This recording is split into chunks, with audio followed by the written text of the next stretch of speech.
Asset Television. Welcome to the news at this hour. I am Emanuela Akwaya. First, the headlines. ADC alleges intimidation over convention venue as delegates storm in Abuja.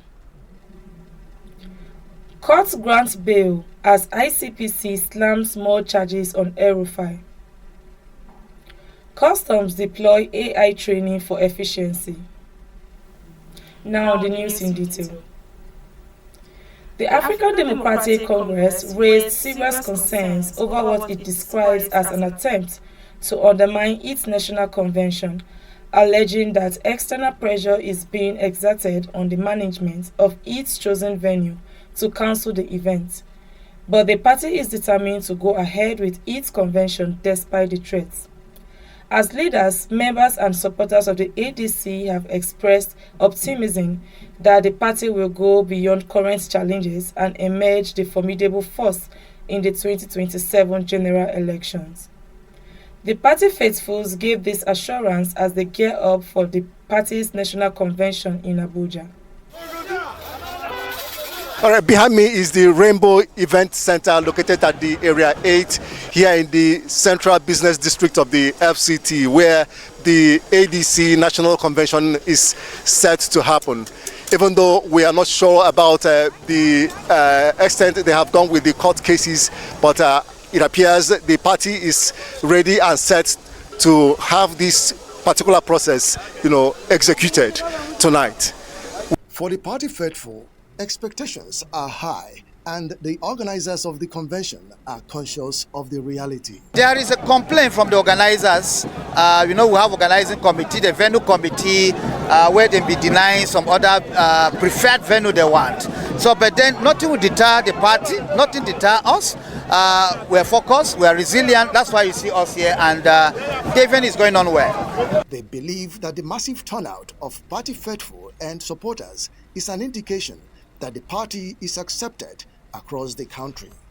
Right from our coming from Moshun, we can see how people are embracing us. I can say people really need the change. It's not about the party, it's about the masses. The masses are in support of the ADC. We can see what is happening here. It's about the masses versus the government. We are very, very happy, especially if you look at the people that are coming from different states all over Nigeria. They are coming to see this convention. We expect to do it peacefully, inshallah. The world congresses have been conducted, local government, states. So it's more or less going to be like a ratification, an affirmation, and electing leaders that the party will have it documented, being the highest decision-making body of the party, national convention. The ADC has been involved in litigations over its leadership positions, a situation that prompted the Independent National Electoral Commission to declare it a party without recognized leadership. Many believe that the party's convention is a move to ensure compliance with the timetable set for the 2027 general elections. Nemeka Ihenacho for Asset Television News.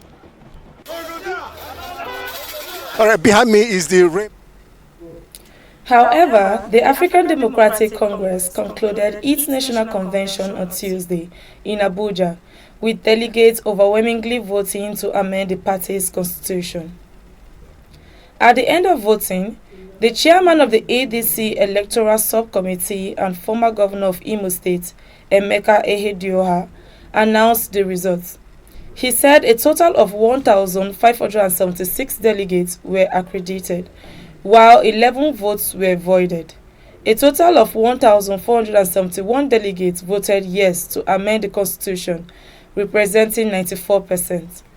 Earlier, before voting commenced, the chairman of the Legal and Convention Processes Committee, Olumide Apata, led the ratification of resolutions on key issues concerning the party at the 97th, 98th, and 99th NEC meetings.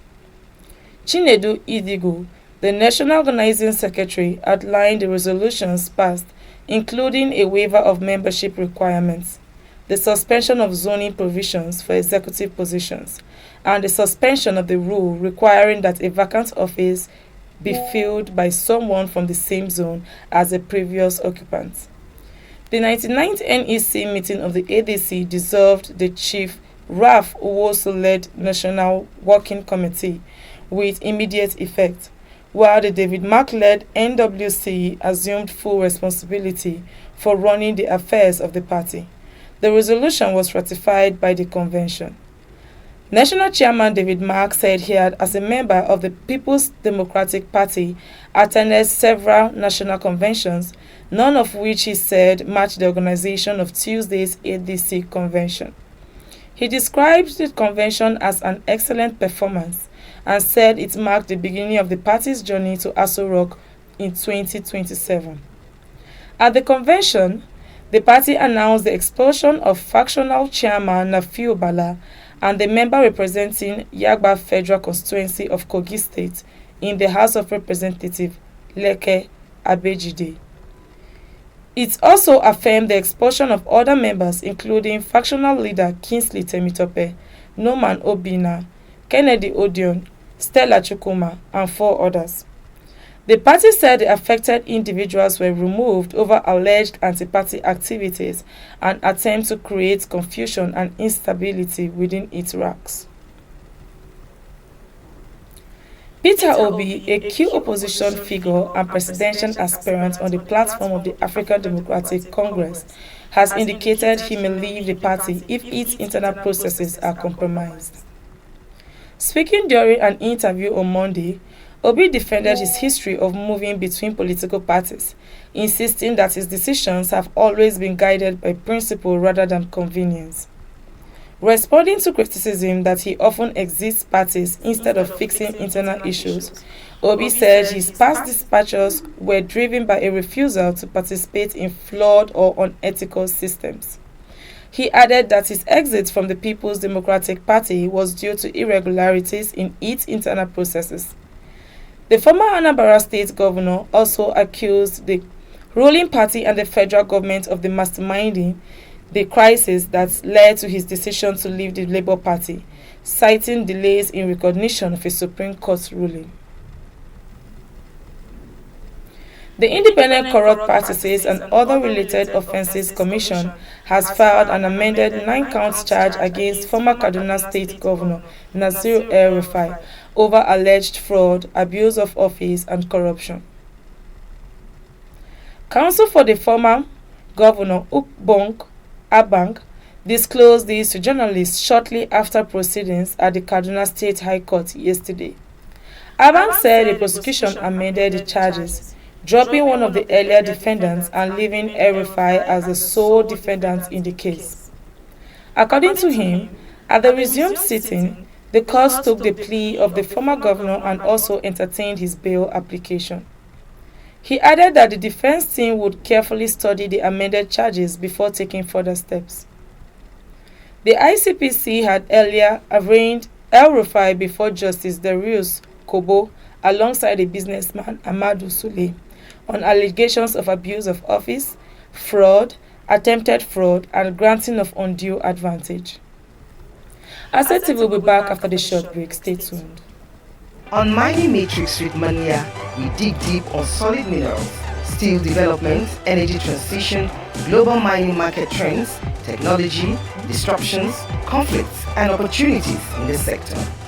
Join me every Wednesday at 3 p.m. on Asset Television to discuss, analyze, and proffer solutions to challenging critical issues in Nigeria's mines and steel development. On Mining Matrix with Mania, we dig deep on solid minerals, steel development, energy transition, global mining market trends, technology, disruptions, conflicts, and opportunities in the sector. Join me every Wednesday at 3 p.m. on Asset Television to discuss, analyze, and proffer solutions to challenging critical issues in Nigeria's mines and steel development. Welcome back from the break. No fewer than 14 persons, including a mobile police officer, have been killed in renewed attacks on communities in Apa and Otupo local government areas of Benue State, deepening fears over worsening insecurity in the areas. Conflicting figures emerged from officials and residents, but multiple sources confirmed that at least 13 civilians were killed in Apa, while a mobile police officer lost his life during a separate attack in Otupo. Chairman of Apa local government area, Adams Ogola, said 9 bodies had been recovered from Edikwe Akpanli, with 1 person each killed in Ikobi and Adija. He added that several others sustained injuries, while search efforts were ongoing for missing persons.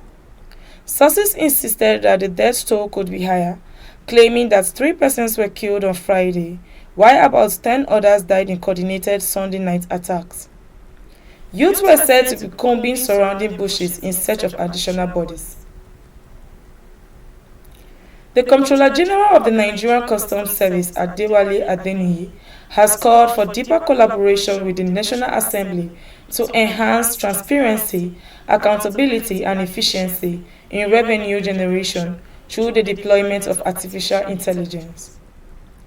Adeniyi made this known during stakeholders' 3-day training program focused on AI-driven revenue generation, remittance, and reconciliation in Abuja, which brought together lawmakers, financial experts, and key actors in Nigeria's public finance system. He highlighted the traditional role of legislative oversight committees, particularly public account committees, which routinely summon government agencies to account for their financial activities. Adeniyi noted that such engagements are backed by constitutional provisions and are critical to ensuring accountability in public institutions. The customs boss said that the narrative is gradually changing, with the Nigerian Customs Service now taking a proactive approach by inviting lawmakers to engage in dialogue and capacity building initiatives. Edo State has entered into partnership with an international solar company, Next to Sun Nigeria Limited, with Expofin to advance renewable energy solutions in Uromi, Edo State, Nigeria. Next to Sun, a Nigerian renewable energy company focused on solar home systems and commercial solar installations, entered into a strategic partnership with Expofin, an Italian alternative energy provider and energy service company dedicated to advancing sustainable energy solutions. The partnership is aimed at accelerating the deployment of renewable energy technologies and energy efficiency solutions across Nigeria, supporting the country's transition towards decentralized, reliable, and clean power systems, as well as deployment of solar and renewable energy systems for residential, commercial, and community use. Development of scalable and cost-effective clean energy solutions, knowledge sharing, capacity building, and technical collaboration. Commenting on the partnership, Francis Onabis, founder of Next to Sun Nigeria Limited, says the partnership with Expofin represents a practical step towards strengthening renewable energy delivery in Nigeria by combining local market knowledge with proven European energy technologies, aimed to deliver reliable and sustainable power solutions that meet real needs. And that's the size of our package at this hour. Do well to follow us on all our social media handles for more news and programs. On behalf of the news crew, I'm Emanuela Akwaya.